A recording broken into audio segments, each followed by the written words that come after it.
అందరికీ నమస్తే అండి.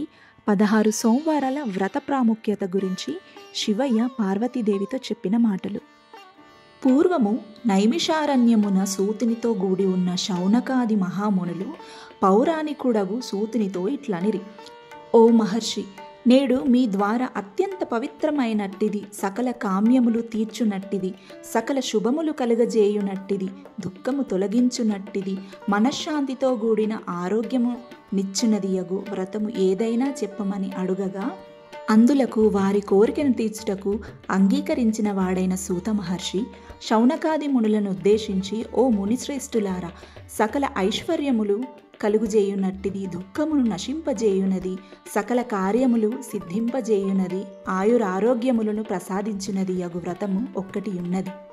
అది భక్త సులభుడు భక్తవ శంకరుడగు పార్వతీ పరమేశ్వరులను ఆరాధించడి 16 సోమవారముల కథ చెప్పెదను, సావధానంగా వినడి అని వచించి ఇలా చెప్పుచున్నాడు. పూర్వము కైలాసమునందు ఒక శుభప్రదమైన సోమవారం రోజున నారదాది దేవ ఋషులు, వశిష్ఠాది బ్రహ్మ ఋషులు, నంది, భృంగి మొదలైన ప్రథమ గణముల గంధర్వ, కిన్నెర, కింపురుషులు, దేవతలు పార్వతీ పరమేశ్వరుల దర్శనమునకై నిరీక్షించుచున్నారు. అంత పార్వతీ సమేతుడైన పరమేశ్వరుడు దివ్యభూషలంకృతుడై దరహాసముతో సింహాసమున కూర్చుండగా, ఇంద్రాది దేవతలతో కూడి ఉన్న అందరూ శంభో శంకర, హరహర మహాదేవ, ఆపద్బాంధవ, అనాథ రక్షక, బహుపరాక్ బహుపరాక్ అని భక్తితో జయధ్వనులు చేసిరి. భక్త సులభుడు భక్తవ శంకరుడు, రక్షకుడైన శంకరుడు ఆనందభరితుడై వారు కైలాసవాసుని దర్శమునకు వచ్చిన విషయమును గ్రహించిన పార్వతీయగు జగన్మాత పతియగు పరమేశ్వరునితో: నాదా, ఈ సమస్త సృష్టిలోని భక్తజనులను తరింపజేయునట్టిది, ముక్తి గలుగుజేయునట్టిది, దుఃఖములు పోగొట్టి సుఖ సంతోషాలు సిరి సంపదలు కలుగుజేయునట్టిది, ఆయురారోగ్యము నొసగునది వ్రతమేదైనా కలదా? అది ఏమి వ్రతము? ఆచరించు విధానము తెలియజేయమని ప్రార్థించగా, ఇంద్రాది దేవతలతో కూడిన వారందరూ మనస్సుల్లోని విషయమును ఆ జగన్మాత ఎట్లా గ్రహించెను కదా అని ఆశ్చర్యపోయి ఆ పరమేశ్వరుని సమాధానముకై సావధాన మనస్కులై ఉండగా ఆ గౌరీపతి ఇట్లు పలికెను: ఓ ప్రాణసఖి, లోక కళ్యాణార్థం నీవు దలచి అడిగిన ప్రశ్న ఎంతో ఉన్నతమైనది. నీవు అడుగుట, నేను చెప్పుట, లోకులు వినుట ఎప్పుడూ జరుగుతూనే ఉంది. నీవు అడిగిన ప్రశ్నకు సమాధానం చెప్పెదను, సావధానముగా వినమని పరమేశ్వరుడు ఇలా వచించాడు. చిత్తశుద్ధితో అనన్య భక్తితో సోమవార వ్రతము చేసిన వారు ఇష్టకామ్యాలు నొందుతారు. సంతానహీనులు సంతానవంతులుగాను, దరిద్రులు ధనవంతులుగా నగుతారు. సకల దుఃఖములు తొలగి ముక్తిని పొందెదరు. ఈ వ్రతము చేసిన వారికి ఎంత పుణ్యమో, వ్రతభంగం కలిగించిన వారికి అంత పాపము కలుగుతుంది. భక్తితోనూ చిత్తశుద్ధితోనూ ఈ సోమవార వ్రతమును ఆచరించిన వారు ఇహలోక సౌఖ్యము పరలోక సౌఖ్యముతో శివ సాయుధ్యము నొందెదరు. ఈ సోమవార వ్రత మహిమ చెప్పనలవి కాదు.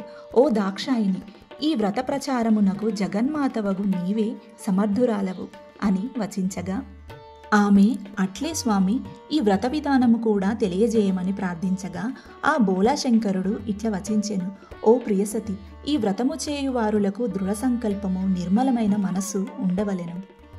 ప్రాంతకాలము నందే మేల్కొని కాలకృత్యానంతరము స్నానము చేసి శుచి అయి నుదుట విభూతిని ధరించి పుట్టమన్నుతో పార్థివలింగమును తయారు చేసి పూజా మందిరమునందు ఉంచి కల్పోక్తక విధి విధానముగా తొలత గణపతిని పూజించి తరువాత ఆ లింగమునకు గోధుమ పిండి, బెల్లం, నెయ్యి, తేనె కలిపిన చలిమిడిని తయారు చేసి నివేదన చేయవలెను. సోమవారము నాడు ఈ వ్రతము చేసిన వారు ఉపవాసం ఉండవలెను. వ్రత సమాప్తి అయిన తరువాత చలిమిడిలో కొంత భాగం గోవునకు, మరికొంత భాగం భక్తులకు పంచి మిగిలిన దానిని ప్రసాదముగా స్వీకరించవలెను. ఈ వ్రతము చేసిన వారు తలకు నూనె రాసుకోకూడదు, జుట్టును దువ్వెనతో దువ్వుకోరాదు, తాంబూలమును సేవించకూడదు, భూమిపై చాప వేసుకొని శయనించవలెను, ఎవ్వరితోనూ జగడమాడకూడదు, శివనామస్మరణతో జాగారము చేయవలెను. ఏ మాసమునందు వచ్చిన సోమవారము అయినా విశేష ఫలమును కలిగి ఉండును. భక్తి ప్రధానము శక్తి ఉన్నవారు 16 సోమవారములు ఈ వ్రతము చేసి 17వ సోమవారము నాడు యథావిధిగా పూజ చేసి ఒక బ్రాహ్మణుడికి లేదా అతిథిని పిలిచి భోజనం పెట్టవలెను. వారికి తాంబూలమునిచ్చి వారి యొక్క ఆశీర్వాదములను తీసుకోవలెను. ఇది వ్రతము యొక్క విధానము అని తెలుపగా, అంత పార్వతీదేవి, స్వామి, దీనికి పూర్వము ఎవరు ఆచరించినారు, ఏ ఏ ఫలములు పొందినారో తెలుసుకోవలనని నాకు కుతూహలముగానున్నది, తెలియజేయమని అడుగగా, ఇంక ఎవరు ఆచరించినారో చెప్పెదను వినుమనెను.